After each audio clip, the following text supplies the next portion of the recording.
Taj Hotton, what a debut in the VFL. Get your robes out, folks. It's definitely a cause for celebration. It was such a joy to see Taj running around at VFL level against the Bulldogs on the weekend. Although there was some little mild concerns early that we weren't seeing him in the first quarter, and none of us could really work out or tell why. But just turns out they were just managing his minutes and not playing the first quarter at all, and then obviously spacing out the rest of the minutes over the second, third, and fourth quarters, which is completely fine. There's no right or wrong way to manage minutes when players are returning to football, but you could just see the class and the X factor and the ability that he's got, even in the very small amount of minutes that he played on the field. He ended up with 14 disposals, 3 marks, 2 tackles, and I mean his first disposal, his first 3 disposals were all inside 50 kicks. I think one of them set up McKelty Lafau for a shot on goal, and I think Jacob Bauer did take a mark from the other one, but missed the shot on goal.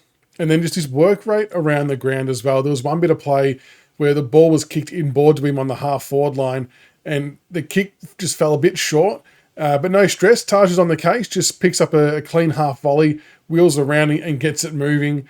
And then late in the game, when he probably would have been feeling it a little bit fatigue-wise, he pushed down to defence and then was involved in pretty much a full sprint of the length of the ground while being involved in 3 or 4 kicks or handballs, possession chains all the way up the ground, finally resulting with a player inside 50. But he's got good work rate. He's got good evasive skills, which we already knew, like the little cheeky side steps in and out of packs.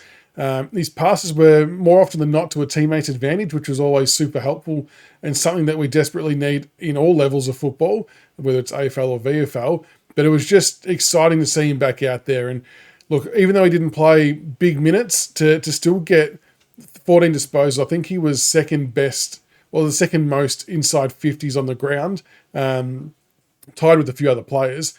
But he looked really, really nice out there. And he's probably going to have maybe 2 or 3 more games in the VFL just from a fitness perspective, just to build the tank up. But once his tank's built up and he ticks all the boxes from a game fitness perspective, he will not be staying in the VFL for very long. You just need that class of player in the AFL side if he keeps showing what he's showing based on the half that he played on the weekend. And I know there's a lot of people out there that think we should maybe hold him back for the rest of the year and unleash him next year. But why? Like, if he's showing form and he's got the fitness and he deserves it, get him in. Get him the exposure now, and may as well let him have at it if the form permits it, which I think it will. And like I said before, you could see from the grin on Uze's face in press conferences, he knows that Taj isn't spending long at VFL level at all. The kid's silky smooth, and I still think he's a bit of a blend between Bolton and Edwards from a Richmond perspective. Someone else had a good comparison that was non-Richmond related, a blend between Connor Rozee and Robbie Gray. That's not a bad one as well. I didn't mind that. But either way, Taj is definitely going to be one of those players who forges his own career and makes his own history, and it's going to be whatever he wants it to be. But yeah, looks super exciting. I hope you all got to watch it. And yeah, we look forward to seeing Taj playing in the VFL next week.